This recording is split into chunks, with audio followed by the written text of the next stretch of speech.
And he looked at his sleeping wife and he kissed her goodbye, got on his horse, and went off into the world to a high mountain, which he rode up and then later walked to the very top and sat down to meditate.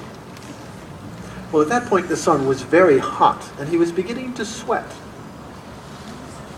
And snails that were nearby saw that the Buddha was in danger of suffering.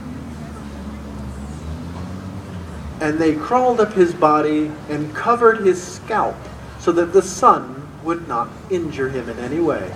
And they kept him cool until the sun set. And then they left his body because he was no longer needing them. And the artist knew that this had to be part of the picture, that he would create blue, showing that the gods were looking down on Buddha, and also different animals that should be included. Oh, I remember that there were no cats. Why wasn't there any cats in the story of Buddha? Well, cats had been invited into heaven by Buddha, but the cats had refused and walked away. And the gates of heaven were shut to cats forever. That's why the cats were not in heaven. The artist remembered this and felt very touched because of good fortune, but he got down to work and he made his area all clean and ready and started laying out the different animals that should be in the picture. The proud horse that had taken Siddhartha into the world, the snails that had protected him. And good fortune came over to look and started to pat at the snails like they were so lifelike, but did not touch the drawing. And the servant came in, I hope that good fortune isn't bothering you. No, everything's fine. And she left. This cat is really different. There's something special about this cat. And he continued on with his work.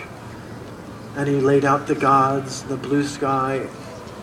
And the next day, when he got up to get back to work, and he sat down to get ready, he knew that he had to think more about what should be involved.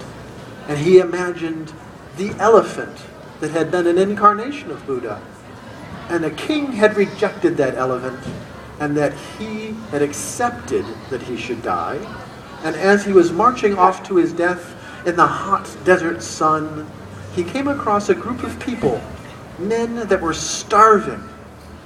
And as he walked past them, he spoke to them. I know that you can't find any food and you're starving. I have to die, so follow me and you can eat after I've died. And they followed the elephant as he threw himself off a cliff, and as he died, they went to collect the meat that he had made available to them. And they survived. And they thanked the gods for this. So the priest, the artist, having remembered this, set out to draw and include the elephant. And good fortune saw that and was touched by that. I need to put something else. I need another element in this picture. And the artist imagined dogs. And then that just went away, and he asked his servant, why would I put dogs in here? What? Can you help me with... Yes?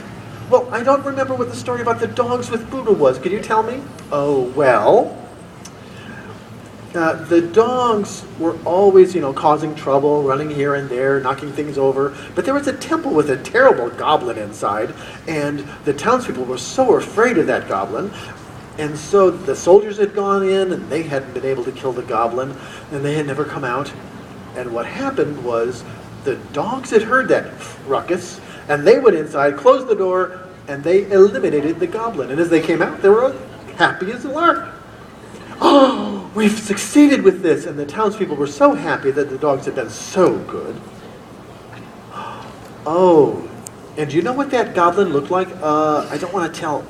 And she waited for good fortune to look away. It looked like a cat. She was so embarrassed to have said that.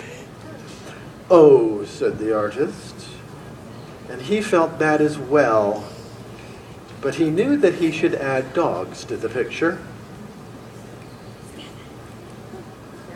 Good Fortune came over and looked at the artist and was very sad.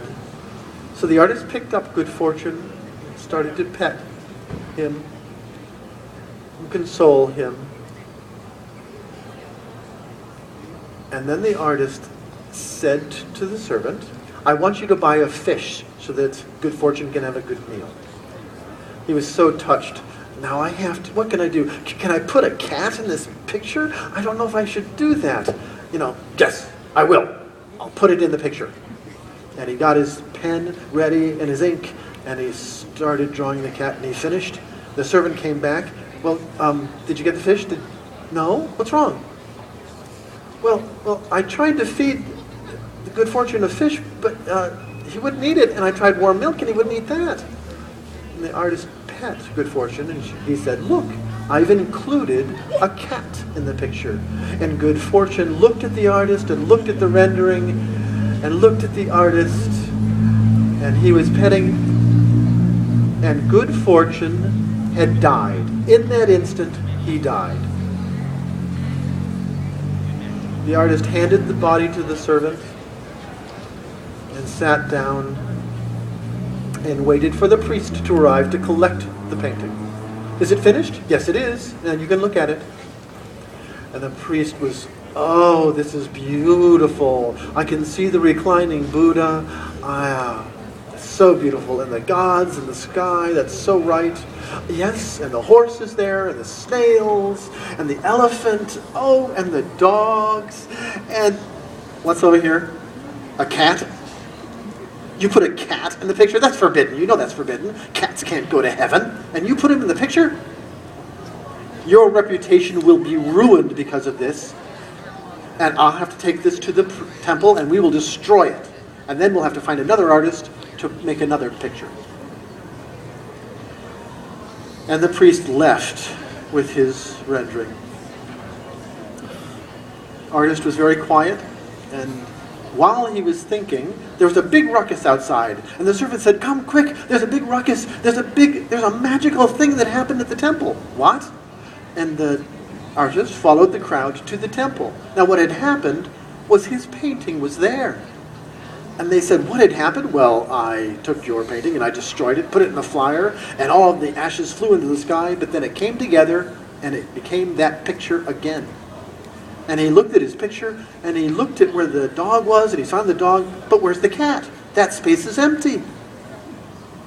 But then he looked at the palm of the reclining Buddha, and the cat was in the Buddha's palm, looking devoutly into his face.